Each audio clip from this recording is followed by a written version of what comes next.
Comencemos, profesora. Muy buenas tardes. Buenas tardes. Me gustaría poder saludarlos uno a uno. Tenemos muchos inscritos, estamos muy emocionados de tener más de 900 inscritos para esta clase abierta sobre los temas actuales del derecho del trabajo. Lo que llama la atención es que creo que ya todos tenemos claro que tenemos que seguir estudiando y formándonos día a día. Ya no basta haber pasado por la universidad, haber tomado algún curso. Tenemos unas normas que se van ajustando a tanto cambio que nos ha tocado. Somos una generación que hemos vivido grandes transformaciones y todavía nos queda por ver qué va a pasar con la automatización, la inteligencia artificial, si vamos a andar en platillos voladores o autos sin chofer. Entonces nos obliga a seguir estudiando y poniéndonos al día en las normas. Yo agradezco mucho la confianza que tienen las personas que se inscriben con nosotros. No sé si es primera vez, si alguno ya nos había conocido, pero siento un cariño o, si bien digo, una confianza de este público que nos va siguiendo en las distintas actividades que realizamos.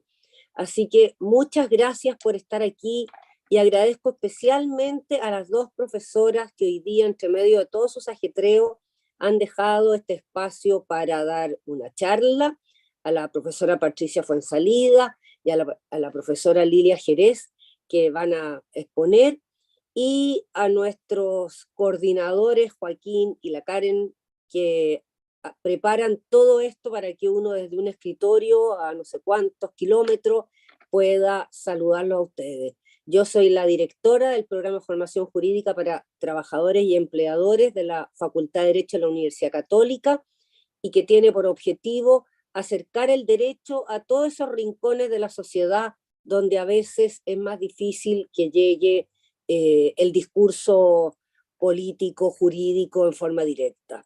Tratamos de poner en un lenguaje que todos entendamos, como hablamos todos los días, y poder en lo posible contestar algunas preguntas. Así que solo gracias por estar aquí, gracias por querer seguir aprendiendo y gracias a quienes van a hacer las clases.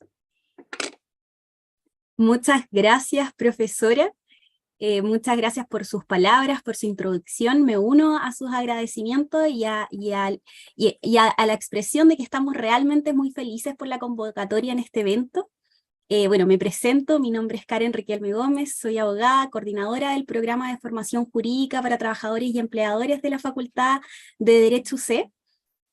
Totalmente me subo de las palabras, realmente estamos muy, muy felices por los 900 y tantos inscritos que tuvimos en esta clase abierta y esperamos que, como decía la profesora, sea una instancia de aprendizaje para todos y sobre todo con los excelentes exponentes que vamos a tener hoy día. Antes de dar inicio a esta clase, me gustaría comentarles que esta clase abierta la realizamos en el contexto, en el marco de inicio del curso práctico en temas actuales del derecho del trabajo, seguridad social y relaciones laborales. Este es un curso que imparte la Facultad de Derecho UC, el cual comienza sus clases el próximo 25 de septiembre. Es un curso que comienza el 25 de septiembre y también termina el 25 de noviembre del presente año, y está dirigido a abogados dedicados al derecho del trabajo y seguridad social, así como también a gerentes o algún personal de recursos humanos, empresarios, psicólogos, ingenieros, quizás licenciados en administración de empresas, cientistas políticos u otros profesionales vinculados al área de recursos humanos y derecho laboral. En cursos que tiene 34 horas cronológicas y con clases programadas para los sábados en la mañana. Este es un curso, como bien su nombre dice, práctico, con una modalidad mixta, es decir, se realiza a través de plataforma Zoom, es decir, podemos llegar a esos lugares recónditos en el fondo del país a través de esta misma plataforma, con clases online, pero también a través del envío de videoclases. Es decir, es una modalidad mixta, sincrónica, asincrónica, con el fin de que estas videoclases puedan ser puestas a disposición de los alumnos junto al material de estudio que puedan proporcionar los mismos profesores, de forma que los estudiantes puedan llegar con preguntas, con inquietudes a la clase práctica. Durante esa misma semana se dará la oportunidad de hacer llegar esas preguntas a los profesores encargados de realizar el módulo práctico el sábado en la mañana, con el fin de sacar el máximo provecho a estas clases. Entonces estas mismas preguntas e inquietudes van a ser resueltas por los profesores con el fin de poder dar una modalidad muy práctica y de actualización laboral, de aplicación de casos, de revisión y análisis de la jurisprudencia en esta materia. Sabemos que, como decía la profesora Teresita, la actualización es muy importante hoy en día, debemos siempre estar en permanente actualización y permanente estudio, sobre todo en esta rama del derecho, como es la legislación laboral. Le pedimos ahí a todos mantener sus micrófonos en silencio también, les recordamos eso. Y bueno, durante estas clases vamos a tocar temas muy contingentes del mundo del derecho del trabajo, de la seguridad social. Vamos a ver temas de contrato honorario a través de plataforma u otras modalidades de contratación, migración laboral, la contratación de trabajadores extranjeros. Hay un módulo en específico para técnicas y estrategias en la negociación colectiva y la huelga. Hay una clase que también vamos a tener un poco de adelanto de aquello por el profesor Rodrigo Azócar sobre las últimas modificaciones en la legislación migratoria, o sea, en la legislación laboral, incluyendo la ley de 40 horas y lo que se puede decir en los aspectos prácticos que va a tener la aplicación de esta ley. Lo mismo respecto a análisis de la jurisprudencia en relación a la terminación del contrato de trabajo, preparación de audiencias en materia laboral, como también la preparación y tramitación de los recursos de nulidad laboral y unificación de la jurisprudencia. Por eso mismo los invitamos, los dejamos más que invitados a aquellos que estén interesados en participar de este curso, puedan escribirnos al correo pfj@derechuc.cl, y de todas maneras a través del chat de Zoom vamos a dejar el enlace para la postulación directa. Así es que cualquier duda estamos más que disponibles en el fondo para poder contestar. En este link van a aparecer todo lo relativo a los precios, modalidad de pago y descuentos disponibles por parte de la Facultad de Derecho para acceder a este interesante curso. Sin más preámbulos y sin quitarle más tiempo a la profesora y a la primera exponente de esta clase, comenzamos esta clase abierta. Les explico un poco la modalidad que vamos a tener. Realizaremos 3 módulos de clases, cada expositor va a tener 20 minutos para exponer y luego haremos algunas preguntas del público que ya nos han permitido y que nos han hecho llegar a través del formulario de inscripción, y también lo pueden seguir haciendo a través del chat de Zoom. Por favor, todas sus preguntas háganlas llegar a través del chat con el fin de mantener el orden durante la clase. Sin micrófonos abiertos, solamente a través del chat de Zoom, por favor. Bueno, para comenzar este primer módulo sobre funcionamientos de los tribunales y cortes en materia laboral, tenemos el agrado de presentar a la profesora Patricia Fuenzalía Martínez. Ella es abogada, profesora de la Facultad de Derecho de nuestra Casa de Estudio del Departamento de Derecho del Trabajo y Seguridad Social, y es relatora de la Corte Suprema de Justicia de nuestro país. Así es que estamos muy felices y agradecidos de que nos esté acompañando el día de hoy, profesora. El tiempo es suyo. Muchas gracias, Karen. Quiero hacer en primer término una prevención. El título de la clase, la presentación del funcionamiento en tribunales y cortes en materia laboral, como lo comentaba Karen en la presentación, entiendo que este es un curso dirigido no solo a abogados, sino también a personal de recursos humanos, por lo que voy a partir de algunas cuestiones que puedan ser un poco básicas, pero de ahí para ir entonces construyendo cómo funcionan los tribunales de trabajo y cómo están trabajando hoy día y qué se viene un poco en el futuro. Lo básico sería decir qué es lo que conocen por regla general los códigos del trabajo, pues es la primera aproximación. Y por cierto que eso nos lleva entonces a la idea de que la primera cuestión que resuelven los tribunales del trabajo son los conflictos entre trabajadores y empleadores. Por lo tanto, una cuestión clave para que algo pueda ser conocido, un conflicto pueda ser conocido por el tribunal del trabajo, es que el demandante que someta a tramitación del tribunal tenga un contrato de trabajo. O sea, va a ser nuestro primer filtro. Si no tiene contrato de trabajo, la pretensión de la parte para ser resuelta por el tribunal deberá ser naturalmente que se declare que se trata de una relación laboral. Luego, si hay relación laboral, las competencias del tribunal son bastante amplias. Un grupo no menor de debates tienen que ver justamente con esto, con establecer que una relación que está desarrollándose de manera informal, si alguien que simplemente trabaja y le pagan por mano, le depositan, pero no tienen ningún tipo de documento, es trabajador. O esta misma situación cuando está formalizada por otras vías, con un contrato honorario, o hay algún tipo de simulación en que se hace parecer que quien se dice trabajador en realidad es, por ejemplo, una empresa individual de responsabilidad limitada, etc.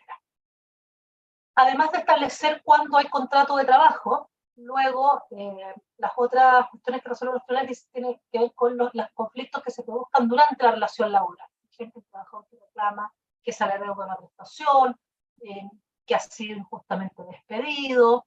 Después tenemos las cuestiones derivadas también del derecho colectivo del trabajo, que lo más referidos con aplicación e interpretación de cláusulas de contratos colectivos, conflictos referidos al funcionamiento del sindicato o a la negociación colectiva, por ejemplo, cuando la empresa entorpece de alguna manera que esto se produzca, cuestiones referidas a seguridad social, señala también el Código del Trabajo, pero en realidad estas son hoy por hoy muy pocas, está muy limitada. Los sistemas antiguos, sobre todo, había más discusiones en este punto. Hoy día la verdad es que es muy limitado esa letra, en realidad lo que 420, esa letra es quizás la que está más en desuso, por así decirlo. Tenemos también las reclamaciones que puedan plantear los empleadores normalmente, pero también eventualmente sindicatos o trabajadores en contra de resoluciones dictadas por autoridades administrativas, principalmente por la Dirección del Trabajo, pero también en alguna época se han judicializado, por ejemplo, calificaciones de enfermedad profesional u otras similares. Aquí es importante decir que el Código habla de las reclamaciones que procedan.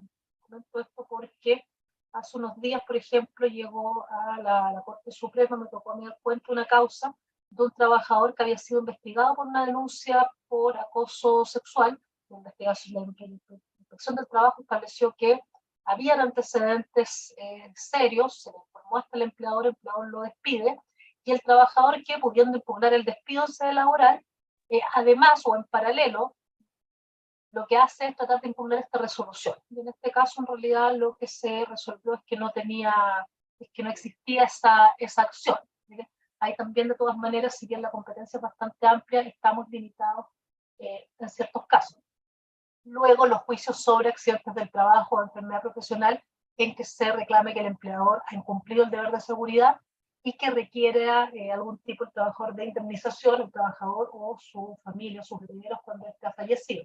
Y después tenemos ya, si nos vamos a los tribunales de cobranza laboral y previsionales, pues se van a encargar de su aspecto previsional, el cobro de cotizaciones previsionales a cargo de los propios institutos administradores, AFP, ISAPRE, NAS, etcétera, y el cumplimiento de las sentencias dictadas por los tribunales del trabajo en todo aquello que ordene pagos de sumas de dinero, y los juicios ejecutivos en que el trabajador, teniendo, por ejemplo, un título ejecutivo, un finiquito en que se hubiera dejado el pago para una fecha posterior, o la carta de despido que reconoce abonar ciertas indemnizaciones, ello no se ha cumplido. Esa es principalmente la competencia. ¿Cómo se resuelve esto? A través del sede declarativa laboral, básicamente dos procedimientos. El procedimiento de aplicación general, que es un procedimiento que consta de dos audiencias, una audiencia preparatoria, luego una audiencia de juicio, similar a lo que ocurre en otros casos. Aquí no hay alguna limitación expresa establecida por la legislación en orden a que, por ejemplo, el juez que tomó la preparatoria pueda hacer el mismo la audiencia de juicio.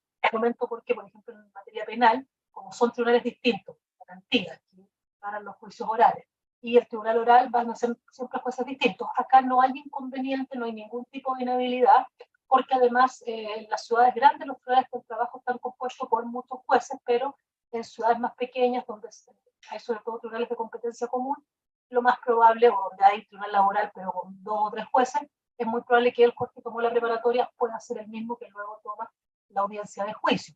Tenemos luego el procedimiento de tutela laboral, que es un procedimiento de aplicación general, pero con ciertas reglas especiales que principalmente apuntan a la responsabilidad, a darle al tribunal mayores facultades para proteger al trabajador desde que la causa se inicia, por ejemplo, decretando prohibición de ciertos actos que puedan estar cuestionados.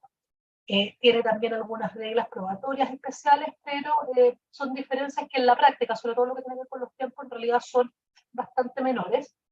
Y tenemos el procedimiento monitorio, que es lo que sería el símil en otras cuantías, o sea, en otros procedimientos, justamente al de menor cuantía, en que las cosas se resuelven en una audiencia única. Esto es para asuntos en principio de menor relevancia, al menos económica. Digo en principio porque se incorporan algunas materias que hacen que esto pueda elevarse.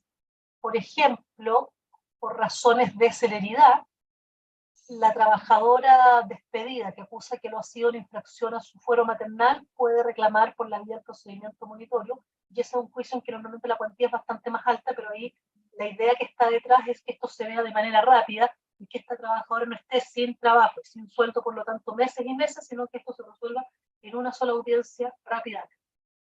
Esa es, en rasgos generales, lo que conocen los tribunales del trabajo. Luego, las cortes van a conocer de las resoluciones que dictan los tribunales por la vía, principalmente por hoy, del recurso de nulidad, que es la vía para atacar la sentencia definitiva que dictan los tribunales del trabajo en cualquiera de los procedimientos que hemos visto. Tenemos apelación todavía, pero para cuestiones menores, básicamente cuando no se curso una demanda, porque se acuerda una sección de caducidad o algo similar. Y respecto de la resolución que dicte la Corte de Apelaciones, conociendo el recurso de nulidad, vamos a encontrar un recurso de unificación de jurisprudencia, pero aquí excluyendo ya el procedimiento monitorio y los procedimientos de reclamaciones de multa. Esas materias nunca debieran llegar a ser conocidas por la Corte Suprema porque el legislador excluyó el recurso. Los abogados muchas veces intentan caer por la vía de la queja, pero en realidad, en general, eso tampoco ha prosperado de alguna manera. Que la legislación cerró la puerta en este punto y entonces cuando se dice, bueno, es que la sentencia de nulidad es la que pone término al juicio, las resoluciones usualmente dicen, en estricto rigor la sentencia de nulidad no es la sentencia final que pone término al juicio, sino que se limita a verificar si hay o no vicios o defectos en la sentencia dictada por el tribunal laboral, por lo tanto tampoco llega eso por ahí. Lo que sí puede llegar por recurso de queja hasta la Corte Suprema son, extrañamente, no las sentencias que se pronuncian sobre nulidad, pero sí las que se pronuncian sobre apelación cuando no hay juicio, cuando, por ejemplo, se declara una caducidad o el tribunal se declaró incompetente, luego la Corte de Apelaciones confirma, eso por la vía de queja sí llega a ser de conocimiento de la Corte Suprema. Con eso abarcamos un poco qué conocen, qué es lo que hacen los tribunales del trabajo y las Cortes. Y algo importante, ¿cómo lo hacen? Una cuestión fundamental de la reforma fue dotar de celeridad los juicios del trabajo, pero también acercar el juez a las partes. Y esto se estableció a través de principios. El Código del Trabajo consagra una serie de principios, dice que los procedimientos del trabajo serán orales, públicos, concentrados. Es muy importante a propósito, entre otras cosas, de lo que ocurrió y cómo se ha ido solucionando el problema de la distancia, el encierro en la pandemia. Se agrega, primarán en ellos los principios de inmediación, impulso procesal de oficio, celeridad, buena fe, bilateralidad de la audiencia y gratuidad. La inmediación, sobre todo, es muy importante porque antiguamente los juicios del trabajo eran como lo que sigue siendo un juicio civil, vale decir, había un expediente donde todo estaba por escrito, se iba cosiendo las páginas de este expediente y las partes nunca veían al juez. Y al juez le llegaba este expediente cuando estaba ya la demanda, la contestación, cuando se había celebrado la audiencia, un funcionario había escrito lo que declararon los testigos, se habían agregado los documentos que ofrecieron las partes y eso se le entregaba al juez. Y el juez entonces, sin haber tenido mayor contacto con el asunto, simplemente se sentaba en su oficina, leía este expediente y fallaba la causa. Eso hoy día cambió, hoy día todas las actuaciones relevantes se realizan frente a un juez, el juez por lo tanto puede intervenir desde la audiencia preparatoria en materias de medidas cautelares, tiene una participación mucho más activa también en el llamado de conciliación. Hay entonces un cambio en el foco de este proceso, que entre otras cosas muchas veces permite que los juicios terminen ahí, por ejemplo la audiencia preparatoria, porque el juez está viendo los documentos, puede hacerle a las partes alguna aproximación respecto a la prueba que vayan a rendir, y por lo tanto eso puede entonces favorecer o guiar a las partes a lo mejor a convencerse de la conveniencia de un acuerdo en el caso concreto. Antes nadie les decía nada, o sea, los funcionarios, a quien las partes podían creerle o no, pero no necesariamente representaba la opinión del juez, y por lo tanto entonces quedaba mucho más entregado a la voluntad de las partes de llegar a un acuerdo o no, a que ellos conversaran, a que ellos propusieran bases. Y al final tiene un rol activo, no basta simplemente con que el juez les pregunte, conversaron, sino que pues tiene que proponer bases. Y esas bases debieran tener algún fundamento, no debiera ser simplemente tiré un papel, una bolsa con números y me cayó la cifra de 2 millones de pesos. No, debiera ser normalmente de acuerdo a, muchas veces, por ejemplo, se aplican criterios como decir, bueno, aquí la tesis, por ejemplo, del demandante o del demandado se acerca a lo que han resuelto sobre temas culturales superiores, por lo tanto es más probable que prospere, o este caso es de muy difícil prueba porque resulta que todo depende, por ejemplo, de la testimonial y la testimonial tiene dificultades, a veces los quedan, se pone nervioso, etc. Todo eso ocurre de mucha mejor manera cuando está el juez en la audiencia. Y bueno, luego la audiencia de juicio, por cierto, que se va a desarrollar ante el juez, quien va entonces a percibir directamente la prueba, ya no va a limitarse a leer, sino que va a estar ahí, puede hacerle preguntas a los testigos. Nosotros tenemos también bastante más facultades que en otros casos. En materia penal, por ejemplo, se han anulado juicios porque los jueces han hecho preguntas que no son simplemente aclaratorias. En materia laboral el juez sí puede hacerlas. Aquí también depende mucho del estilo de conducción de cada juez. Hay jueces que prefieren que las partes un poco se hagan cargo de la incorporación de su prueba, de la producción de su prueba, porque a lo mejor si el juez, por ejemplo, interrumpe un testigo y le pregunta en la mitad del interrogatorio del abogado, puede ser que se pierda el hilo, que se pierda un poco el foco hacia donde quería llegar el abogado. Hay algunos jueces que tienen una actitud más pasiva, otros participan más, pero el hecho es que se puede y que el juez entonces se va formando una idea de cómo esto se va a resolver durante el proceso de producción de la prueba, no es simplemente que esto llegue después y que tenga entonces que empezar a estudiar. Por lo mismo, obviamente, es fundamental y elevado entonces a una regla absoluta que el juez que recibió la prueba es quien debe dictar la sentencia. Si eso no ocurre, la sentencia y la audiencia de juicio se debieran invalidar, menos así está establecido. Bueno, dicho todo esto sobre la inmediación, problema.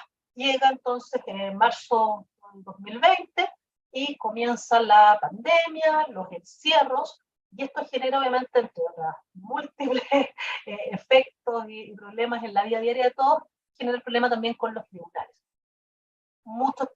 Inicialmente muchos tribunales cerraron, en algunos llevan algunos jueces, otros no, algunos jueces eran personas mayores, con problemas de salud, otros tenían niños a su cargo, otros no tuvieron mayor dificultad para moverse. Recuerden la época en que estábamos restringidos el desplazamiento y al principio no se podía salir de las casas, y ahí fue entonces cuando se empezó a hablar de la posibilidad del teletrabajo, a regular entonces y al principio más que regular, esto fue en los hechos, se impuso de alguna manera todas estas formas de trabajo a distancia.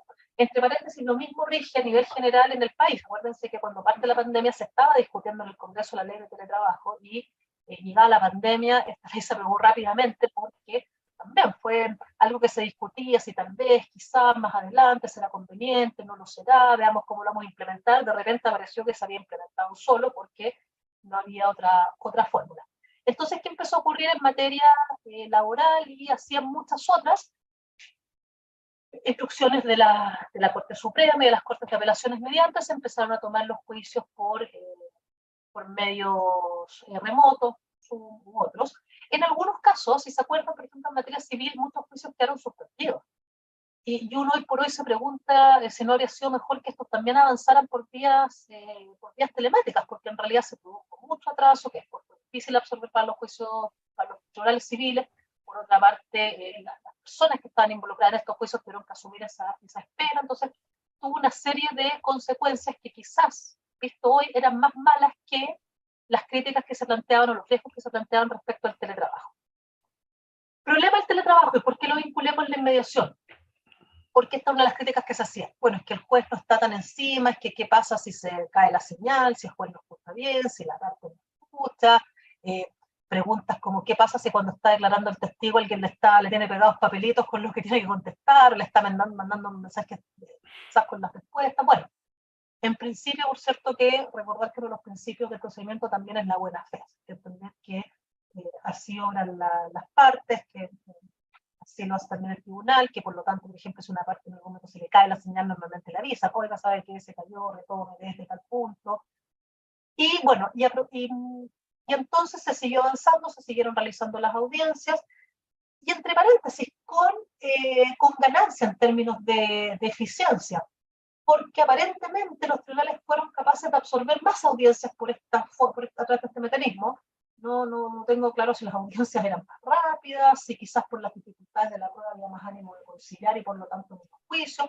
Se dieron recursos extraordinarios, y como los jueces no estaban presentes y por lo tanto no requerían físicamente una sala de audiencias, se abrieron en muchos tribunales salas adicionales, salas virtuales.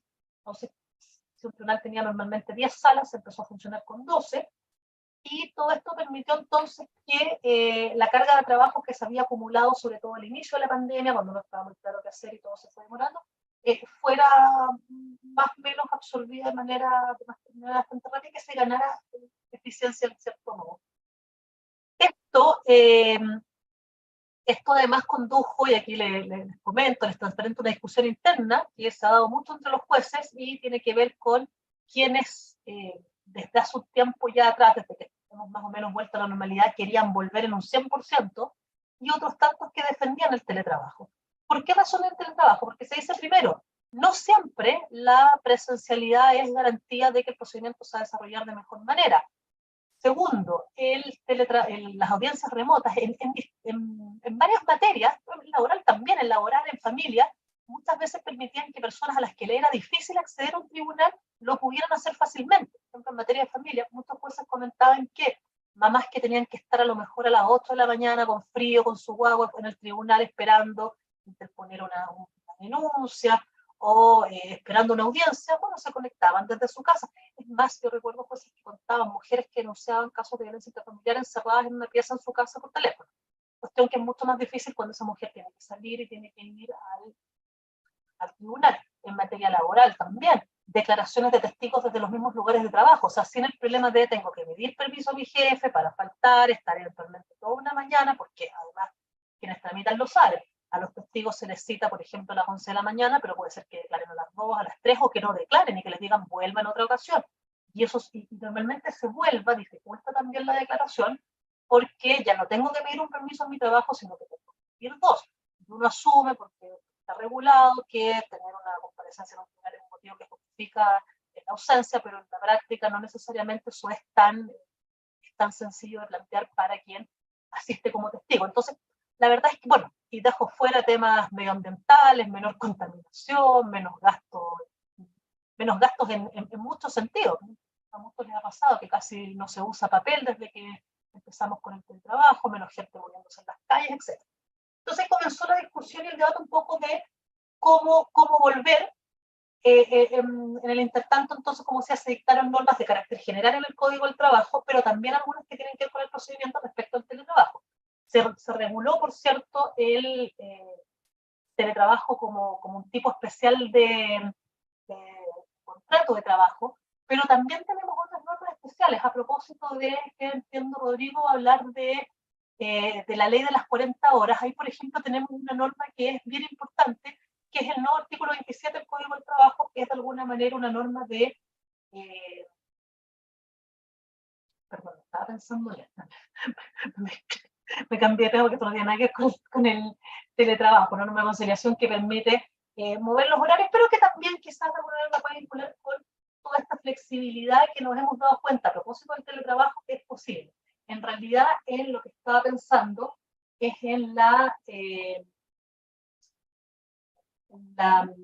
en el artículo 152, en la parte entonces que, pues me perdí con el número, pero era esta norma que faculta a padres, cuyos padres, madres, progenitores que tengan, o personas que tengan a su cargo niños de menores de 12 años, para también en ciertas situaciones especiales solicitar el teletrabajo como forma ordinaria o habitual de trabajo, justamente por las dificultades que pueda significar su cuidado. Tenemos ahí distintas normas. ¿Qué pasa en el Poder Judicial? Bueno, ya vuelto en la práctica más o menos a la normalidad, se está en un sistema hoy día híbrido, pero esto estaba vinculado a las emergencias sanitarias. La emergencia sanitaria termina mañana, no sé si harán noticias de que esto se vaya a renovar, pero en principio todo el mundo está pensando que el viernes ya volvemos al régimen ordinario. Y tenemos ahí algunas normas a este respecto. Por lo pronto, en el Código Orgánico, artículo 47, letra D, regula la posibilidad que los tribunales civiles, familia, laboral, cobranza, etcétera, se pueda solicitar, pero esto es previa solicitud a la Corte de Apelaciones respectivas y previo informe de la Corporación Administrativa, teletrabajo. El teletrabajo, ¿en qué sentido? También como una forma de darle eficiencia al sistema, de garantizar el acceso de las personas a la justicia. Entonces, aquí la idea no es permitir que el juez simplemente se quede en su casa porque le resulta más cómodo, sino que la idea es que esto se pueda solicitar en lugares, por ejemplo, quizás donde son territorios jurisdiccionales muy amplios, donde a lo mejor el acceso pueda ser difícil. Pensemos, por ejemplo, lo que ocurrió este año con las lluvias, lugares donde a lo mejor en invierno es difícil el desplazamiento y entonces pueda resultar una buena idea. Eventualmente también quizás esta podría ser una forma para tribunales que están con sobrecarga de trabajo de mantener alguna sala virtual y por lo tanto tener trabajo adicional en lugar de cambiar una sala presencial por una virtual, agregar salas virtuales. Entonces, allí hay alguna regulación que pasa por aspectos técnicos. Por eso el informe de la inspección de la Corporación Administrativa. Es el concepto pero por eso entonces el informe de la corporación, porque esto tiene que ver con aspectos técnicos respecto a cuál es la carga del tribunal y en el fondo cómo se justifican las razones que el propio tribunal dé. En las Cortes de Apelaciones y Suprema también hay una norma nueva que es muy interesante, que es la que va a permitir que los abogados sigan alegando vía remota. Y eso también tiene que ver mucho con ahorro de recursos, causas privadas, recursos privados, causas públicas, recursos públicos. ¿Cuántas veces a abogados presentes ocurre que viene, por ejemplo, una abogada de Punta Arenas a alegar a Santiago, resulta que llega a Santiago y su causa no sé? Bueno, esto le permite que él, manteniéndose en Punta Arenas, pueda alegar su causa entonces sin tener que desplazarse. Queda a elección de la parte, está simplemente el requisito que lo pida con cierta anticipación, 2 días antes de la audiencia a lo menos, pero es una norma entonces interesante porque permite que la parte decida, ¿qué hago? ¿Prefiero ir y alegar presencialmente o solicito esto vía remota? Y bueno, ¿y qué pasa en los tribunales de aquí en adelante? Como les decía, la discusión se ha dado principalmente, si bien muchos jueces han defendido el trabajo a distancia por razones de eficiencia, por facilitar el acceso de la justicia a las partes, otros señalan que produce o tiene efectos negativos, sobre todo en la incorporación de la prueba. Y entonces se ha llegado a lo que parece ser un punto medio bastante razonable, y es que un poco lo que se reguló en los autos acordados 164 y 165, que son los últimos que ha dictado en la materia de la Corte Suprema, ambos de fecha 23 de agosto, el artículo 164 regula un régimen ordinario de teletrabajo que está previsto principalmente para los funcionarios, que permite que hasta un 20% de la dotación pueda seguir teletrabajando. Esto, por ejemplo, ¿qué ha permitido o qué va a permitir, de acuerdo a lo que ya se ha venido organizando en muchas unidades de trabajo? Que, por ejemplo, mujeres que vienen de vuelta de postnatal, personas con niños enfermos, que cuidan adultos mayores, puedan ir haciendo sistemas de turnos en que a lo mejor en vez de ir los 5 días a la semana, vayan 4, vayan 3, y los otros días trabajen a distancia. Luego tenemos 2 regímenes de teletrabajo que afectan a los tribunales, que son el especial y el extraordinario. El extraordinario quizás no podemos dejar de lado por ahora, porque es el que tiene que ver justamente con situaciones excepcionales. Habla el autoacordado de situaciones de terremoto, incendio, inundación, en que ya sabemos entonces que esta es una forma en que se puede quizás mantener el servicio pese a que a lo mejor estén cortadas las calles, pese a que hayan distintas dificultades. Y el régimen especial del teletrabajo es el más interesante porque es el que tiene que ver muy en línea con entonces el artículo 47D del Código Orgánico, es lo que tiene justamente que ver con cómo se regula el teletrabajo como un sistema de funcionamiento habitual, pero pensando sobre todo, como se suele hacer hoy por hoy, en las audiencias donde no hay prueba viva, básicamente pensando en las audiencias preventorias. Por ejemplo, si una audiencia de juicio a lo mejor se termina de incorporar la prueba y que pendientes son las observaciones a la prueba, todo eso podría ser por vía remota.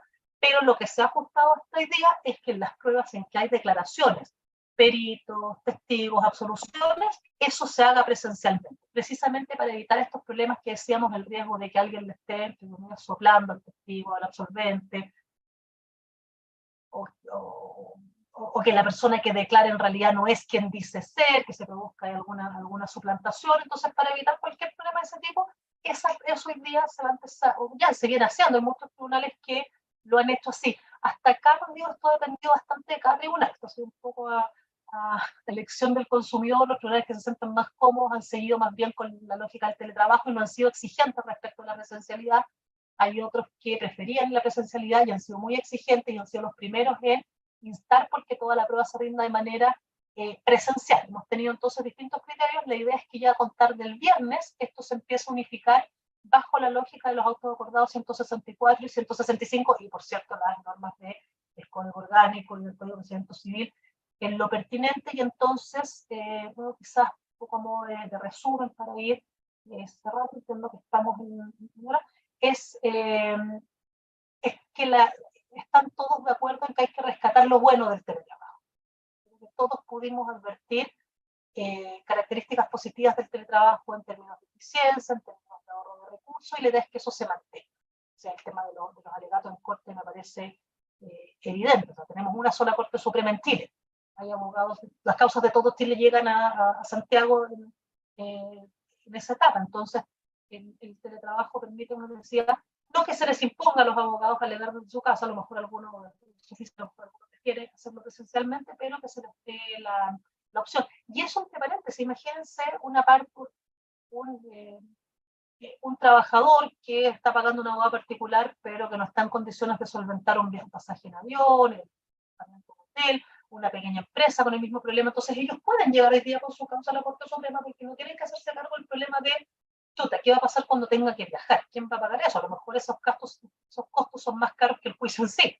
Entonces, hoy eso está resuelto, y lo mismo entonces en materia de audiencia preparatoria, debiera por ahora seguir siendo posible que estas se tomaran por la vía remota. Ahora, no cabe duda que vamos a estar, sobre todo en el mes de septiembre, en una especie, yo creo, de marcha blanca, en que se van a ir ajustando los criterios, si todas las preparatorias online, si solo algunas, si esto va a ser a petición de parte. Probablemente los juicios ya se va esto a regular, a unificar, y debieran ser todos presenciales, al menos los juicios con pruebas consistentes en declaraciones. Un juicio que tuviera solamente prueba documental quizás podría esto seguir la lógica de la audiencia preparatoria.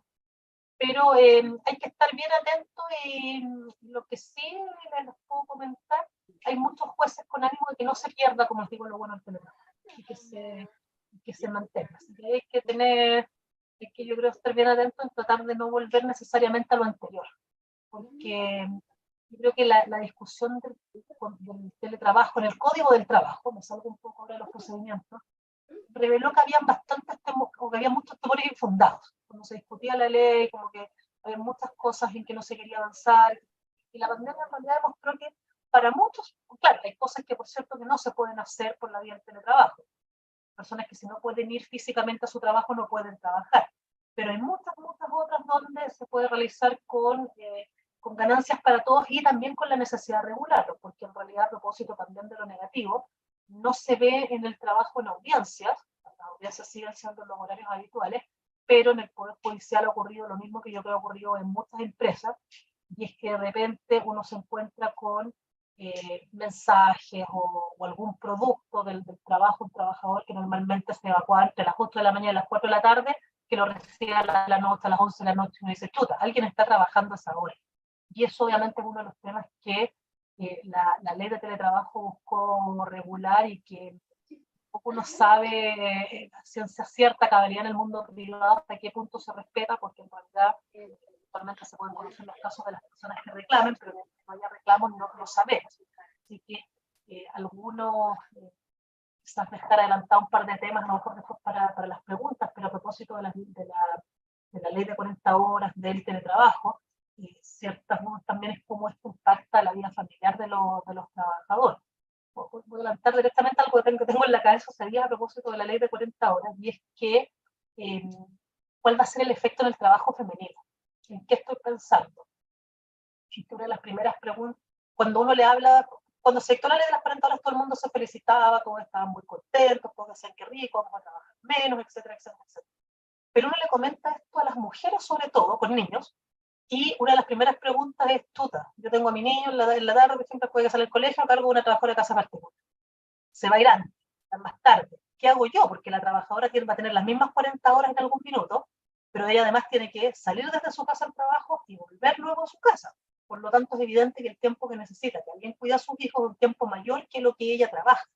Entonces, claro, dice, chuta, no vaya a llevar esto a que el trabajo femenino, como ocurrió en la pandemia, tienda a volverse más bien informal, o que las mujeres tengan jornadas y que no puedan entonces seguir ejerciendo una jornada completa en términos normales, porque está, y aquí sí que entra el artículo 27 al que yo hacía referencia hace un rato, que permite correr el horario, pero en definitiva siguen siendo la misma cantidad de horas, que es, considerando como los tiempos de desplazamiento, superior a el de la persona que de alguna manera la reemplaza, ¿bien? La doble jornada que solemos realizar las mujeres. Pero bueno, creo que estamos, Karen, tú me dices. Sí, súper. Muchas gracias, profesora, por temas de tiempo. Solamente le voy a hacer llegar una pregunta muy referente al tema, que es una pregunta de Harold Cabezas. Dice, profesora, en el caso que nos comenta con el efecto de la pandemia, coméntenos su experiencia respecto de la calidad de los fallos o grandes críticas por justamente lo que nos comentaba durante su exposición sobre la ayuda o inducciones que afectó al testigo y cómo cree que esto incide en la calidad del fallo también. Lo que pasa es que en estricto rigor no tengo certeza de si eso ocurrió. Es un temor que existía, pero desde el punto de vista de la labor del juez sigue siendo más o menos lo mismo. El juez tampoco tiene certeza si cuando un testigo se sienta en el estrado, en el tribunal, ese testigo no le dijeron antes de entrar qué decir, qué no decir, ese testigo fue preparado. Entonces, yo la verdad es que en ese punto no, digo, prefiero confiar un poco en la buena fe. Creo que la presencialidad no garantiza mucho, y tampoco la inmediación, porque ojo que hay muchos jueces que de repente dicen, no, este testigo está nervioso, está mintiendo. Tuta, la verdad es que ahí necesitaríamos otro tipo de profesionales que no somos los abogados, psicólogos, no sé, porque a lo mejor hay alguien que naturalmente se pone nervioso con la situación y que está diciendo la verdad, a lo mejor hay alguien que está mintiendo y que se está absolutamente cómodo y que habla de corrido y que no se le nota. Entonces, yo no creo, no estoy muy convencida de que la presencialidad aporte mucho en eso. Hay gente que sí, que hace una diferencia importante. Claro, no es una ¿No? garantía de... Sí, y diferencias en los fallos en realidad tampoco, más que producto de la pandemia o del teletrabajo, en algún minuto, justamente al principio, cuando se pospusieron muchos juicios, lo que ocurrió es que se atrasó, se acumuló trabajo, y cuando hay trabajo acumulado, normalmente la calidad de los fallos baja. ¿Por qué? Porque los jueces tienen menos tiempo para elaborar sus sentencias, y por lo tanto no es extraño que se haga más uso de plantilla, o se adopte la decisión más fácil o más rápida, aunque no necesariamente sea la que mejor se ve en el caso. Entonces, en ese sentido, probablemente más que testigos presenciales o testigos por Zoom, jueces presenciales o jueces por Zoom, yo creo que lo que se requiere es hacer una regulación, pero no creo que sea solo un problema de ley, es mejores condiciones de trabajo en términos de cantidad de horas, cantidad de audiencias, para que los jueces puedan dictar sus fallos, porque muchas veces se dice, bueno, hay atraso, entonces que los jueces tomen más juicios por semana o por día. Claro, a lo mejor un juez puede tomar 2 juicios en un día, pero ¿puede razonablemente dictar 2 sentencias buenas? Probablemente no. Probablemente el juez va a dictar 2 sentencias. Sí, bueno, no voy a entrar en detalle para no, es decir, voy a contar un caso, pero me bajo la duda si puedo no hacerlo, pero en realidad si no les comento, han llegado a la corte varias sentencias que somos varios relatores en la sala, así que deben ser muchas. A mí me han llegado unas 4 al menos que yo detecté que son idénticas, con el cambio de nombre de parte demandante, y básicamente en la misma discusión, prácticas idénticas, todas vienen rechazadas. Yo apostaría que solamente porque rechazar es más rápido. Y un día se comentó esto de hoy, que esto de que sean todas iguales, que qué divertido. Y bueno, y un ministro suplente, que era de la Corte de Apelaciones de la jurisdicción del juez en cuestión, contó que efectivamente este juez estaba atrasado, le habían podido ponerse al día, y no cabe duda entonces que esa fue la manera de ponerse al día, pero es una manera al día que en el fondo le cuesta finalmente a los trabajadores demandantes de esas causas, porque esos trabajadores no tuvieron una buena sentencia. Entonces imagínense el desgaste de preparar un juicio, de llegar al tribunal, para que esto termine en que el juez tenía atraso y por lo tanto tenía que tener una mala sentencia. Entonces yo ahí me salgo a mí me da lo mismo, en realidad yo no tengo una posición absoluta sobre teletrabajo o presencialidad, pero lo que sí creo es que las condiciones de trabajo tienen que ser tales como para que los jueces puedan dictar sentencias que sirvan, porque si no en realidad todo esto es una puesta en escena que no tiene ningún sentido y al revés termina siendo una pérdida de tiempo, una pérdida de recursos y una mala broma para los trabajadores, para todos quienes están involucrados en el proceso, demandantes y demandados. Una salida alternativa también sería que las sentencias todas, por ejemplo, acogieran sin hacer ningún tipo de análisis, y ahí el problema sería para los empleadores. Para las dos partes, tener sentencias dictadas por jueces que no tienen tiempo es una pésima noticia. Claro, súper. No sé si contesto la pregunta, o más que, no sé si contesto, no tengo una completamente, no, se comprende absolutamente. Se comprende absolutamente como la inquietud que nos deja. Aprovecho, profesora, de agradecerles por su exposición, por los interesantes temas que abordó. Ahora vamos a dar paso al segundo módulo de esta clase abierta. Dejo con ustedes al profesor, que no sé si ahí por ahí estará conectado. El profesor, ahí está, Rodrigo Azócar Simonet. Él es abogado, magíster y también profesor de la Facultad de Derecho. Es el jefe de programa del curso práctico de temas actuales de derecho de trabajo, seguridad social y relaciones laborales. Así es que, Rodrigo, el tiempo es tuyo. Muchas gracias por estar hoy con nosotros. Bien, muchas gracias, Karen. Muchas gracias a todos los asistentes. Acá del Zoom tenemos más de 100 y en la conexión por YouTube también hay hartos más. Así que bien contento con la convocatoria. Creemos que son temas que son relevantes tocar, temas no solamente dogmáticos, teóricos, sino también prácticos, de una aplicación práctica, que es la apuesta también que queríamos hacer, no solamente hacer un curso cerrado a las personas que se inscriban, sino que también tener este muestreo de temas que queremos también presentar. Gracias entonces también a la organización, y vamos a hacer un panorama de las últimas modificaciones legales en estos 10-15 minutos que tengo de presentación. Lo que voy a tratar de hacer es algo un poco maratónico, voy a correr una maratón, porque voy a dar cuenta de 35 aspectos que yo creo que son 38, perdón, hice modificación a propósito de la ley de delito económico reciente y otra más, y a propósito de la ley del sueldo mínimo también se modifica ahora. Modificaciones que impactan en las relaciones laborales. Entonces partamos, ¿no?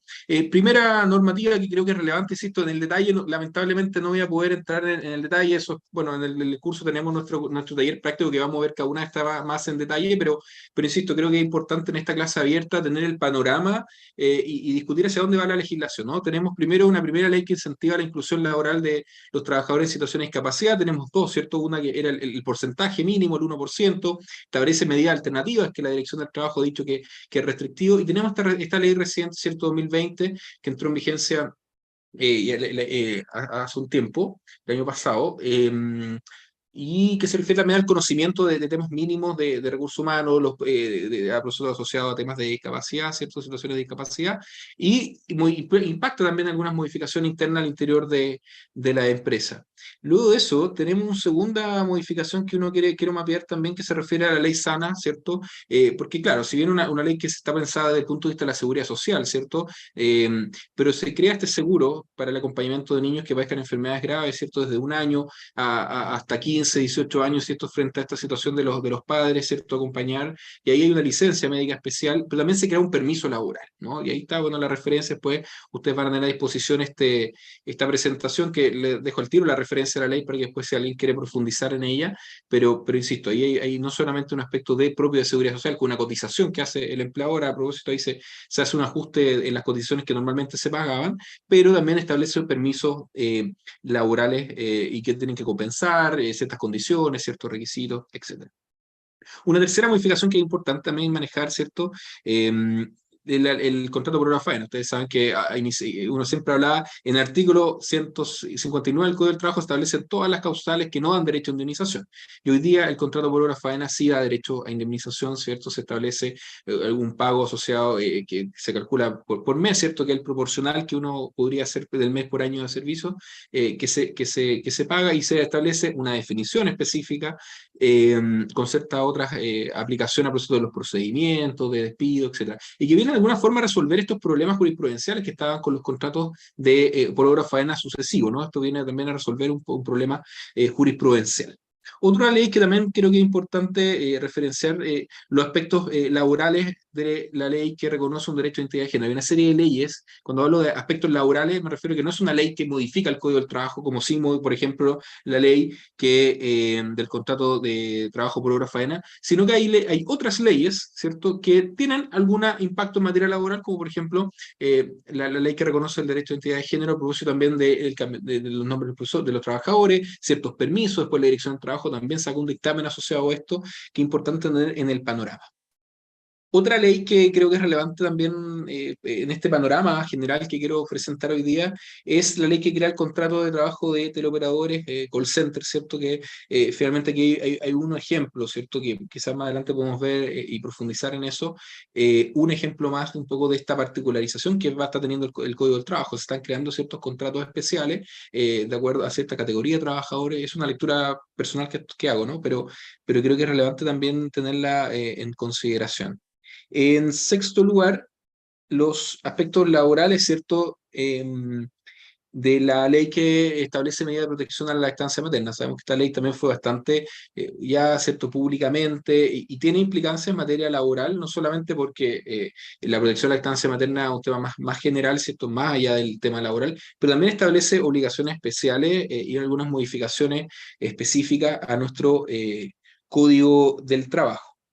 Lo mismo ocurre con las implicancias en la siguiente norma, implicancias laborales de la ley que establece el delito de acoso sexual, ¿no? En la medida que esto sea cometido en el lugar de trabajo, ¿cierto?, por alguno de los trabajadores, obviamente que eso tiene una implicancia laboral que es importante tenerla en cuenta, sobre todo a propósito del reglamento interno, entre otros.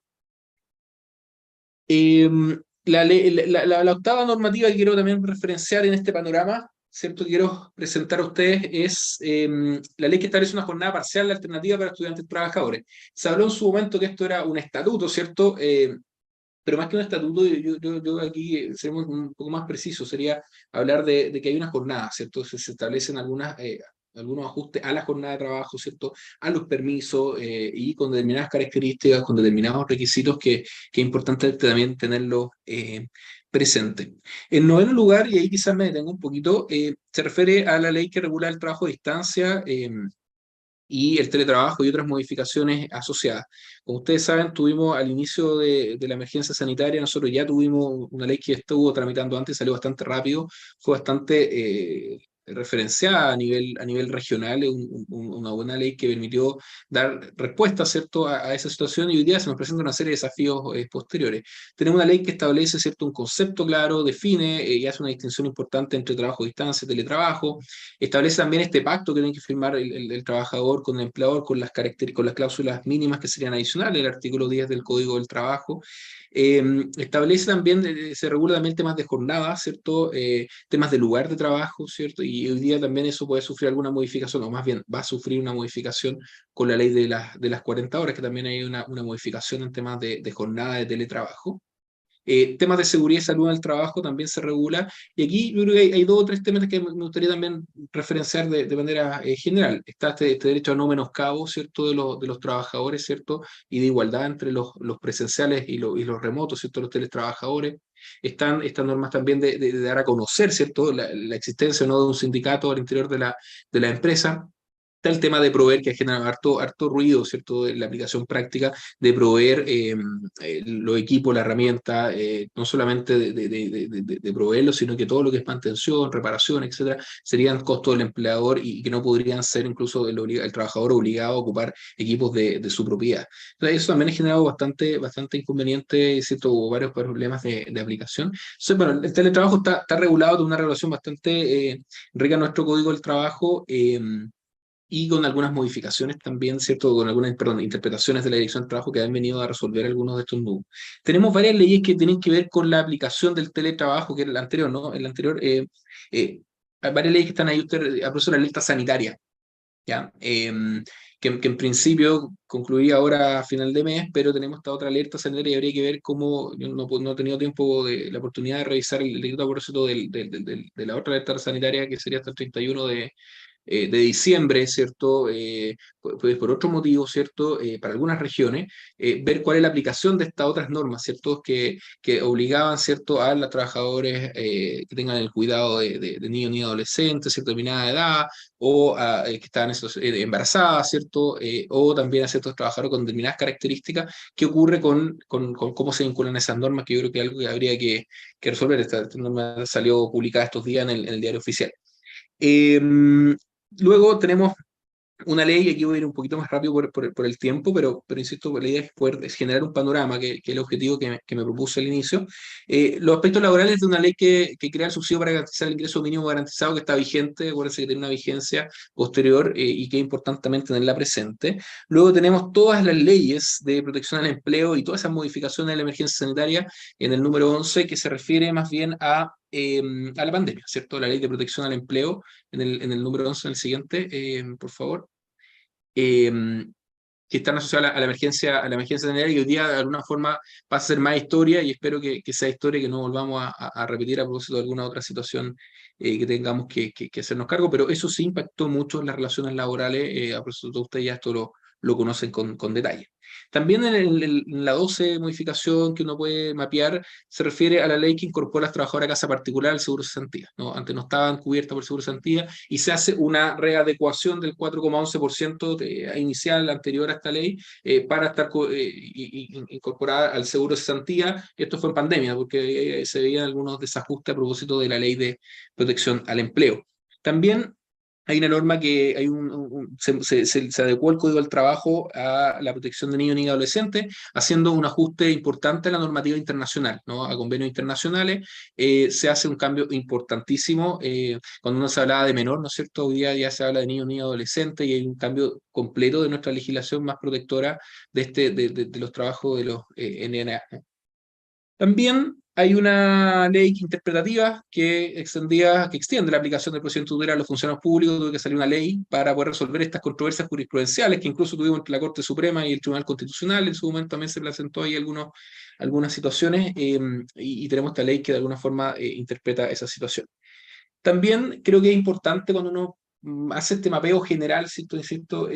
La ley de migración y extranjería, ¿no? Si bien es una norma de migración y extranjería específica, hay algunos derechos laborales que se establecen, también algunas obligaciones para los empleadores, y de alguna forma, y hay una crítica que uno puede hacer, esta falta de vinculación muchas veces de la norma laboral con la norma migratoria, que hace que finalmente en la práctica uno termina haciendo dos vinculaciones totalmente distintas, ¿no? Hay trabajadores que están informalmente desde el punto de vista laboral, pero desde el punto de vista migratoria tienen alguna situación más o menos regular, y al revés, ¿no? Hay trabajadores que están irregulares desde el punto de vista migratorio, que irregular, no ilegal el empleo de los términos, irregular desde el punto de vista migratorio, pero están completamente formales desde el punto de vista laboral, se les paga las cotizaciones, etcétera, algo que de alguna forma no ha ido dialogando y que pareciera que con esta ley debiésemos mapear y ver cómo se está aplicando y cómo se va a aplicar más adelante.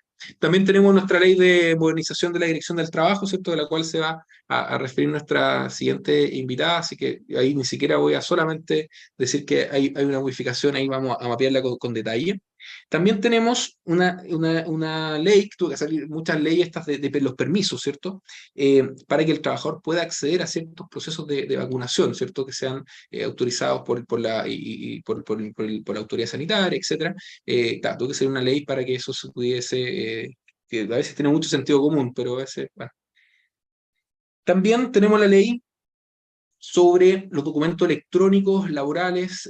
Finiquito cambió un poco a propósito de esto, ¿cierto? Y más que los documentos electrónicos laborales, mutuo acuerdos, como ustedes saben, Finiquito renuncia a través de también que esto lo pueda realizar directamente a través de del mi portal MiDT de la Dirección del Trabajo con ciertas particularidades, ¿cierto? Y eso también impacta en el finiquito, ¿cierto? Hay algunas cláusulas que tuvieron algunas modificaciones que se hacen al Instituto del Finiquito y también a la carta de despido que impacta en esta materia.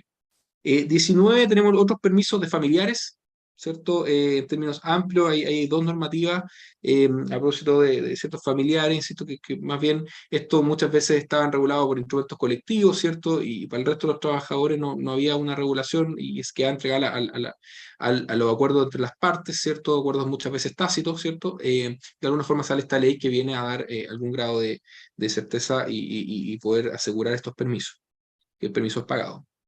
En el 20 tenemos también una ley que entró en vigencia hace poquito, a propósito que establece un sistema nacional de prevención y respuesta ante desastres, que tiene algún impacto en materia laboral, y esto da para poder detenernos en cada uno de estos, por lo menos 5 o 10 minutos, y poder mapear los principales aspectos, pero insisto, esta clase lo que busca es entregar este panorama, y acá, insisto, hay un detalle que creo que es relevante, que no se ha ido trabajando al interior de las relaciones laborales, al interior de la empresa, gestión de personas, menos tampoco los reglamentos internos, que ahí debiese tener alguna ajuste.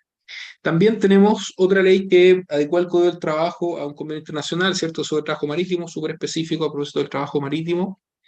También tenemos leyes que limitan la edad, o que eliminaban el límite de edad para el trabajo de exámenes preventivos, a propósito del Papa Nicolau, a propósito de los exámenes de próstata, que se exigía una determinada edad, y eso fue eliminado con esta normativa. Después tenemos aspectos laborales de la ley que modifica el pago de pensión de alimentos, establece una serie de obligaciones para el empleador de retención durante la vigencia de la relación laboral en la carta a propósito de la terminación e incluso en los juicios, ya finiquito y juicios. Ya hay una serie de conexiones y de exigencias para el empleador que yo creo que es relevante también. Es una norma claramente del derecho de familia, pero que, insisto, tiene una implicancia en materia laboral tanto para los trabajadores como para los empleadores. También hay algunos aspectos que se modificaron a propósito de los juicios, ¿cierto? Los juicios laborales, a propósito del resultado post-pandemia, algo también referenció de alguna forma Patricia en su presentación. También tenemos aspectos laborales de la ley que regula el matrimonio de personas del mismo sexo, a propósito del permiso, ¿cierto?, que existe de matrimonio, también ahí se hace alguna adecuación, una lectura distinta también a ese permiso.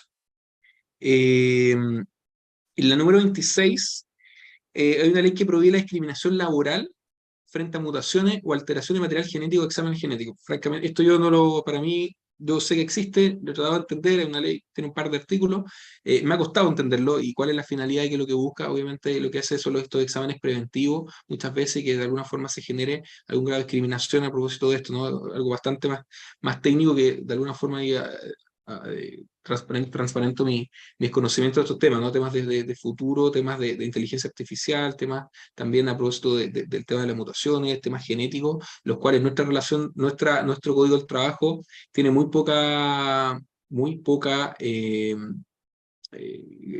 desarrollo, ¿cierto?, de nuestra relación laboral, la dirección del trabajo tampoco, y esta ley de alguna forma también va poniendo un poco la bandera, creo yo, sobre estos temas y sobre abordarlos al interior de las relaciones laborales. También tenemos nuestra ley que regula el trabajo de plataformas digitales con estos dos contratos, ¿cierto? Contrato de trabajo, los que no tienen contrato de trabajo, que es una prestación de servicios civiles independientes, pero con un grado de protección importante, ¿cierto? Que ustedes me imagino que ya conocen o que está ahí también en el debate. Sobre todo a propósito de los últimos fallos, ¿cierto?, o más bien cuestionamientos al dictamen de la Dirección del Trabajo y lo que pasó en Corte de Apelaciones y Corte Suprema respecto de ese dictamen. En el 28 tenemos la ley que establece los delitos informáticos y realiza algunos cambios normativos para adecuarlo al convenio de Budapest, ¿cierto? Ahí también, insisto, hay algunas obligaciones, no tiene, comillas, nada que ver, comillas, con nuestra relación con el Código del Trabajo, pero sí tiene impacto, yo creo, en materia laboral, ¿no? Y por eso también es importante tenerlo en este panorama.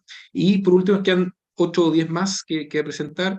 La ley que asegura la oferta de servicio de transporte público durante el periodo de elecciones, que es una norma que ustedes saben tuvo algún inconveniente de movilización a propósito de uno de los procesos eleccionarios asociados a la Constitución, y se generó ahí un cambio también normativo, pero súper específico para asegurar el transporte público y tener un impacto en materia de jornada de trabajo y de descanso de algunos de los trabajadores. También algo que yo creo que es relevante a propósito de la salud mental y todo el tema de los riesgos psicosociales del trabajo, que muchas veces se invisibilizan. Acuérdense que hay un nuevo protocolo de vigilancia, ¿no? Que fue dictado por el MinSal. El ISTA 21 ya no existe, se sigue otra normativa, y creo que es importante también tenerla en el panorama y que las empresas las puedan cumplir. Insisto, por la falta muchas veces que se invisibilizan los temas de salud mental. También tenemos hay una ley que regulaba la eliminación de algunos elementos de los EPP de carácter sanitario, que también tiene algún impacto en materia laboral a propósito de la subutilización en el contexto del trabajo. También tenemos la aprobación del convenio 190, de la violencia y acoso, que fue aprobada, ¿cierto?, en marzo, el Día de la Mujer, ¿cierto?, y fue depositado ahora en junio en la OIT, y hay un año para que se adecue la legislación. Lo más probable es que aquí existan algunas modificaciones normativas y de interpretación de la normativa actual a propósito del convenio 190, que tiene una serie de temas. Yo insisto ahí que hay que hacer un zoom más específico ahí, y va a impactar, yo creo que necesariamente en algunos cambios normativos que yo creo que prontamente se vienen en la materia, porque hay una obligación del Estado el tener que adecuar esa normativa, o sea, adecuarse a la normativa durante un año desde depositado el convenio en la OIT. Tenemos también tenemos la número 33, que se refiere a los padres que tienen, o más bien a los cuidadores también, aquellos que tengan hijos, niños y adolescentes con TEA, ¿no? Y se genera no solamente una ley que va desde el punto de vista laboral, sino que también tiene otros ámbitos como social, salud, educación, pero también se establece una serie de medidas de protección, ¿cierto?, y que tienen un impacto en materia laboral. Y por último tenemos estas últimas que nos quedan, ya que me están como apurando por mensaje. La ley de las 40 horas, yo creo que estamos, comillas, un poquito verde para discutir, nos van a faltar los dictámenes. Yo creo que con dictámenes se van a organizar algunas cosas por la facultad de discusión sobre las 40 horas. Yo creo que ahí hay que hacer un zoom. Nosotros en nuestro curso tenemos también un taller específico de las 40 horas, pero yo creo que hay que también esperar esos dictámenes que se vienen en octubre a diciembre. Se han indicado que van a dictar varios dictámenes, y hay que ver si se va o no ampliar o restringir un poco la interpretación de esta normativa y en qué sentido, ¿no? Yo creo que al menos a eso hacerlo, tenerlo presente. También tenemos que otras modificaciones. Hay una ley que salió hace poquito sobre la protección y reparación integral a las víctimas de femicidio y suicidio femicida, que tiene un impacto también laboral, tiene unas normativas que de alguna forma también se entrega software, unos permisos asociados a ello. Y tenemos la ley de delito económico medioambiental. Yo quería detenerme un poquito en esto, una ley que salió publicada hace poquito, que tiene, yo creo, 2 o 3 cositas importantes, ¿no? Primero tenemos una ley que modifica la 7322, el cobro de cotizaciones previsionales, creando un delito específico, ¿cierto? Que es bastante interesante verlo desde el punto de vista penal. También hay ciertas modificaciones a propósito del control, ¿cierto?, de las medidas de control que debiesen existir al interior de la empresa en la materia, sobre todo de cara a los modelos de prevención de delitos. Yo creo que eso también creo que es relevante. Y de alguna forma, insisto, no solamente se plantea este delito de condiciones de seguridad social, sino que se incorpora el 472 bis al Código Penal, un delito asociado a las remuneraciones, ¿no? Y a propósito de aprovecharse de ciertas situaciones de necesidad, de inexperiencia o incapacidad de discernimiento de los trabajadores, también se genera un delito ahí especial. Y también creo, a propósito de la lectura que uno puede hacer de toda la normativa, que hay implicancia en materia de seguridad laboral y de seguridad de las personas. Y ahí, en caso de accidente del trabajo, enfermedad profesional o cualquier situación que ocurra al interior de la empresa, creo que tiene ahí alguna implicancia. Y por último, 2 eternos modificaciones que siempre están presentes: el ingreso mínimo mensual cambia ahora, ¿cierto?, a proceso de septiembre. Tenemos modificaciones que vamos a llegar a los 500.000 en algún momento, está proyectado, ¿cierto? Ahí hay algún análisis que también hacer. Y por último, hay una serie de modificaciones anuales que se hacen al tope imponible, ¿cierto? Al tope imponible la superintendencia informa todos los años, ¿cierto?, los topes imponibles para el año siguiente. Entonces, yo con eso insisto, lo que yo quería acá en estos minutos, lo que quería era más bien que tuvieran un panorama, ¿cierto? Van a entrar en el detalle, que puedan tener la posibilidad de ver, mira, estas son las modificaciones en los últimos 5 o 6 años que se han hecho, no solamente el Código del Trabajo, que uno puede buscar en las modificaciones del Código del Trabajo, sino que más bien aquí el esfuerzo fue también mostrar otros temas que no están modificando el Código del Trabajo, pero que sí impactan en las relaciones laborales. Va a quedar a disposición de ustedes también esta diapositiva, donde puedan también poder profundizar en aquellas leyes que solamente, insisto, por tiempo me tocó referenciar y decir de manera a una descripción. Así que con eso me despido y les agradezco mucho la atención. Muchísimas gracias, Rodrigo, por tus palabras, por tu exposición, por este breve resumen de las últimas modificaciones legales en materia laboral. De más está decir que en el fondo todas estas materias se van a estar viendo también en el curso práctico. El tema de las 40 horas totalmente recibimos muchísimas preguntas al respecto, como les adelantaba Rodrigo.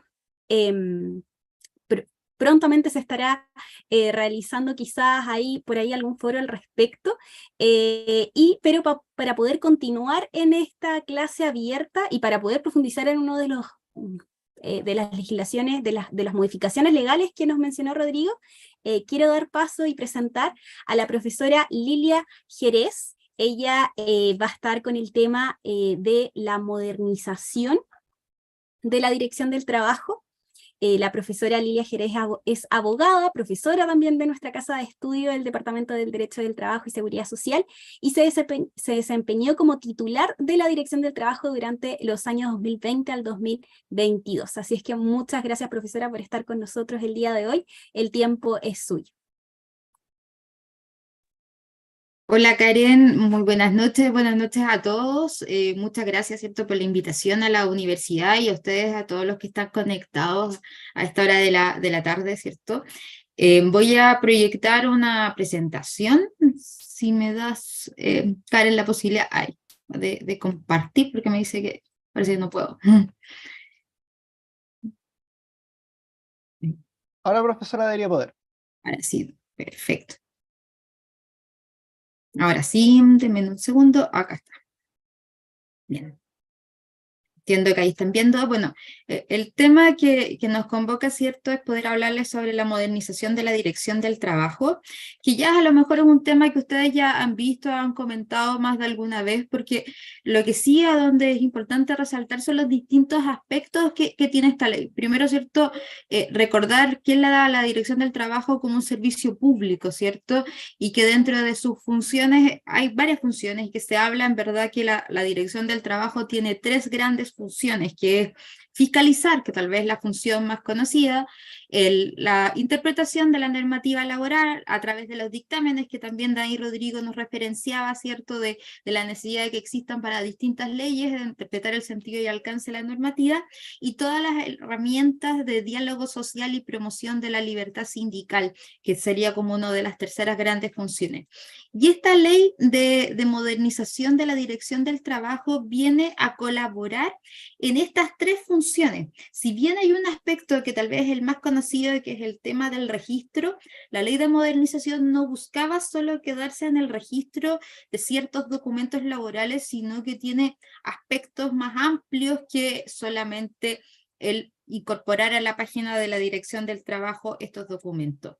Recordemos, ¿cierto?, que esta ley, la ley 21.327, fue publicada el 30 de abril del año 2021 y entró ya plenamente en vigencia el 1 de octubre del año 2022. Esto porque hablaba, ¿cierto?, de un plazo, especialmente pensando en la masividad de los registros. Había un plazo, ¿cierto?, para completar los registros de los trabajadores vigentes a esa fecha.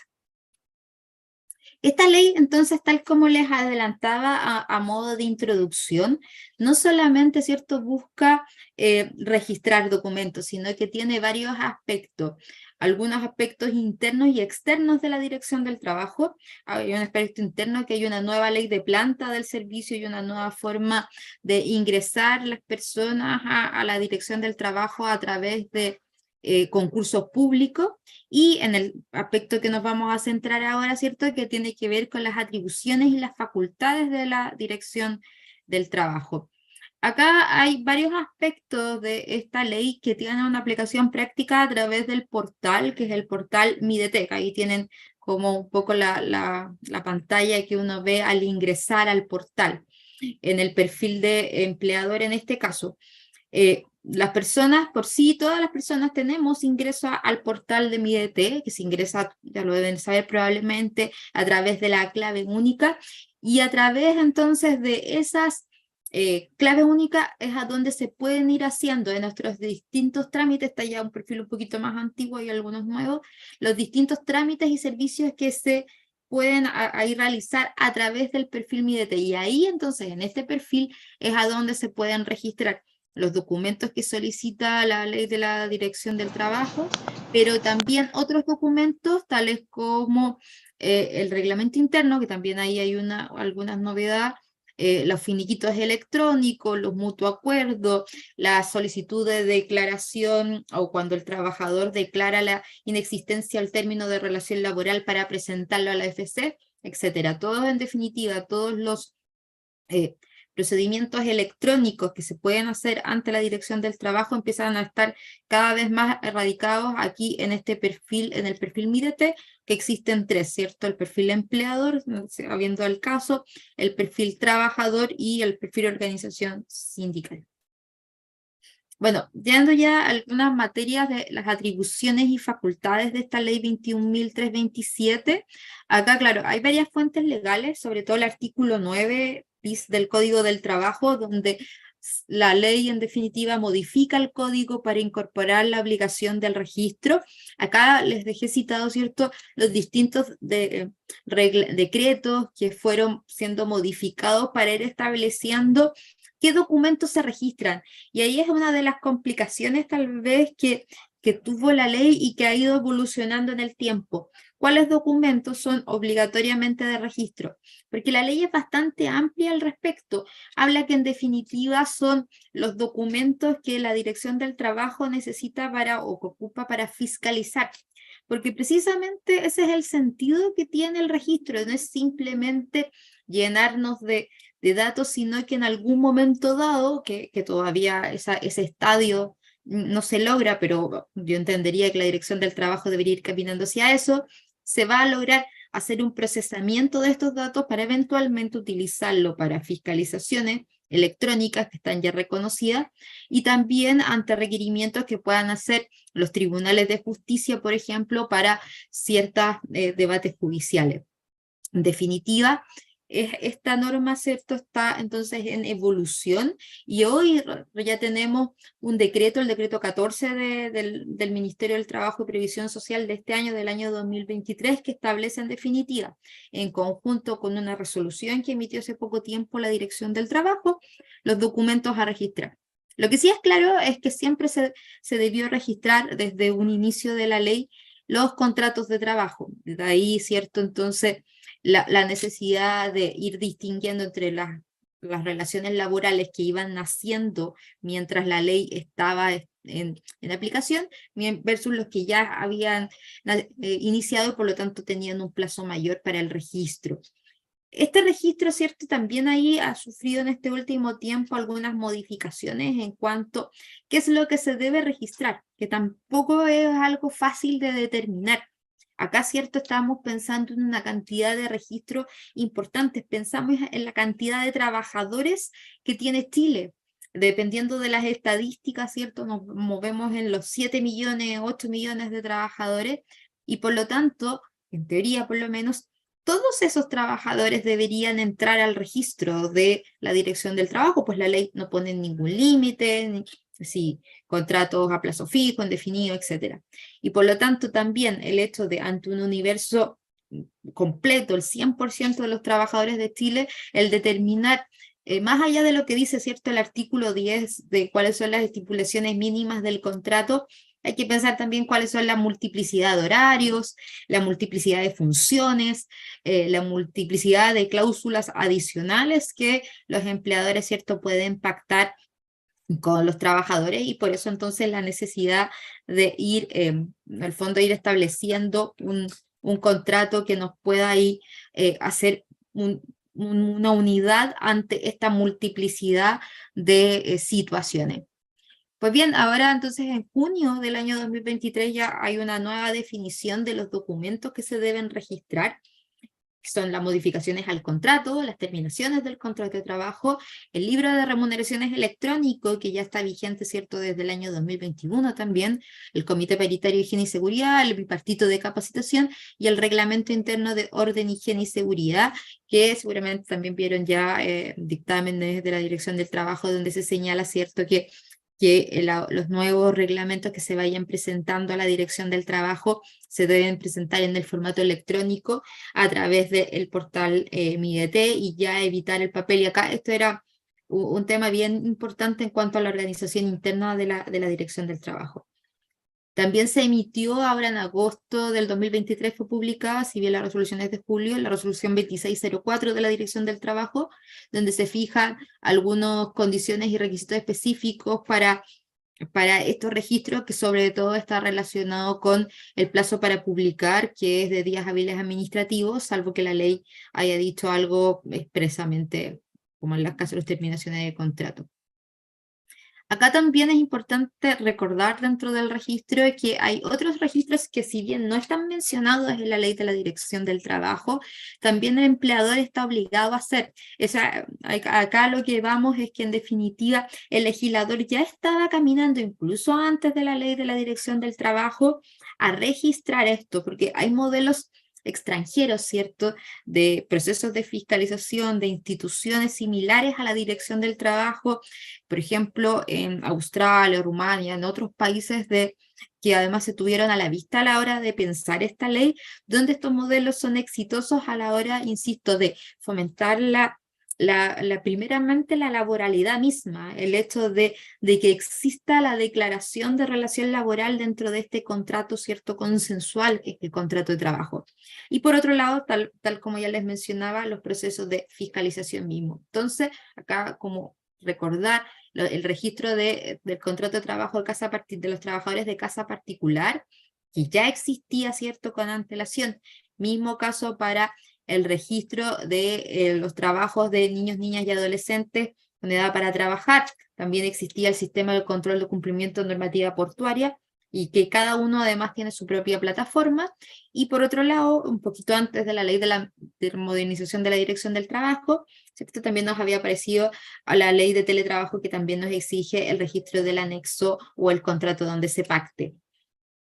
Todos estos documentos también reconocen la posibilidad del registro y se habilita el certificado de indisponibilidad técnica ante problemas del servicio. Y acá, nuevamente recordar, la inmensidad de registros que se están moviendo. Ya me tocó a mí como directora, y entiendo que todavía siguen varias críticas sobre el sistema operativo mismo, pero la verdad es que la envergadura del cambio hace que de repente las cosas sean un poco más lentas de lo que uno quiere. Ahí pensemos, insisto, en el universo total de registros, que son alrededor de 5 o 7 millones de personas registradas, más el libro de remuneraciones, etc. Otra de las normas, y que esta es bien interesante, diría yo también, y que tiene un aspecto procesal detrás, es el tema de las notificaciones, citaciones y comunicaciones que se puedan hacer mediante correo electrónico. Esta norma vino a solucionar un problema gigantesco que existió en la Dirección del Trabajo a propósito, sobre todo de la pandemia, si bien ya se había pensado en esta solución como una forma de utilizar o de mejor utilizar los servicios, los bienes públicos. Ustedes recordarán, ¿cierto?, que la Dirección del Trabajo, las formas de notificar por ley que tiene o tenía era la notificación personal, es decir, que un funcionario de la Dirección del Trabajo se apersonara en el domicilio que se estaba citando, notificando, o bien por carta certificada. Entonces acá, ¿cierto?, pensemos cómo se hacen los procesos de fiscalización a través de notificaciones personales. Mismo caso con los procesos de conciliación, que también son parte de la Dirección del Trabajo. Distintas comunicaciones, por ejemplo, los procesos de negociación colectiva que se realizan a las partes. Acá esta ley entonces vino a colaborar con la gestión de la Dirección del Trabajo en orden a entender que existía primero la obligación del empleador, trabajador, organización sindical de registrar su domicilio electrónico, y que ese domicilio electrónico, esa ese correo electrónico, en definitiva, que se registra ante la Dirección del Trabajo, sirve para una notificación válida de citación, comunicación, trató de la norma ser omnicomprensiva, y con una presunción, ¿cierto?, de que la notificación se entiende practicada al tercer día hábil desde la fecha de emisión del correo, en el entendido que no todos los días, ¿cierto?, vemos nuestro correo electrónico, aunque eso cada vez está como cada vez más superado, casi todos, vemos todos los días probablemente el correo electrónico.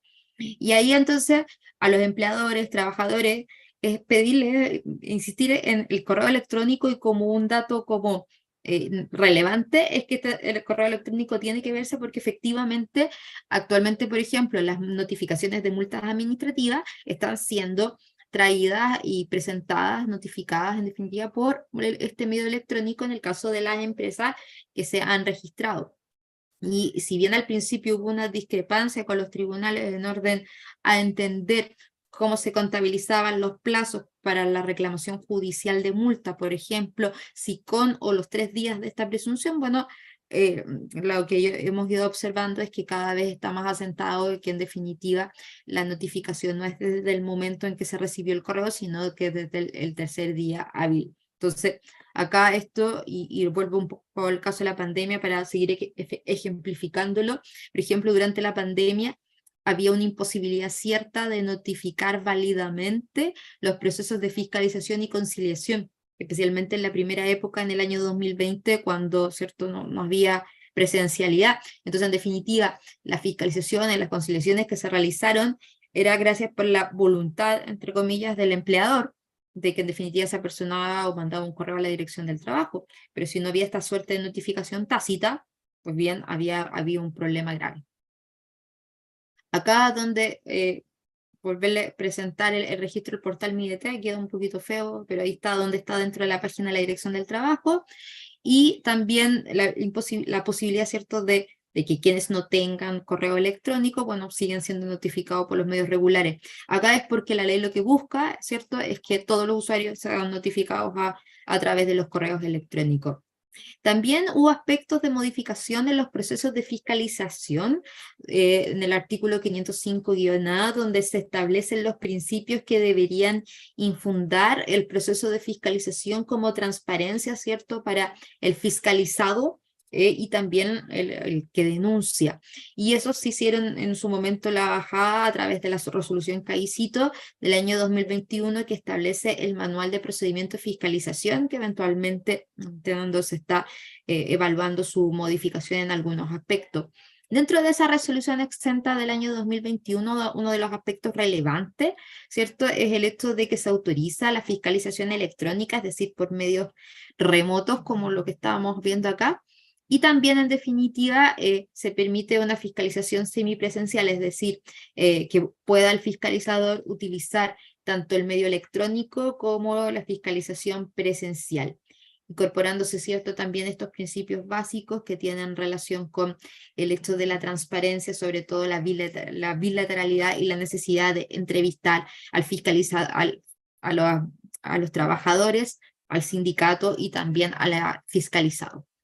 Y la forma de distribución de las sanciones, en leves, graves y gravísimas. Tal vez todos estábamos acostumbrados que la Dirección del Trabajo siempre fiscalizaba y multaba por el tope de la multa, siendo que establece un rango desde hasta 60 UTM en el caso de la gran empresa. Acá se establecen algunos criterios que están ahí establecidos: naturaleza de la infracción, afectación de derechos, el número de trabajadores afectados y la conducta del empleador, para establecer una categoría de 4 puntos que en definitiva establece en qué monto de la multa, o en qué rango de la multa, mejor dicho, se va a sancionar al empleador. Esto es bastante transparente. Si ustedes entran a la página de la Dirección del Trabajo y buscan el tipificador de infracciones, ahí, además de la descripción del hecho sancionable, está la forma en que se calcula, ¿cierto?, estas multas.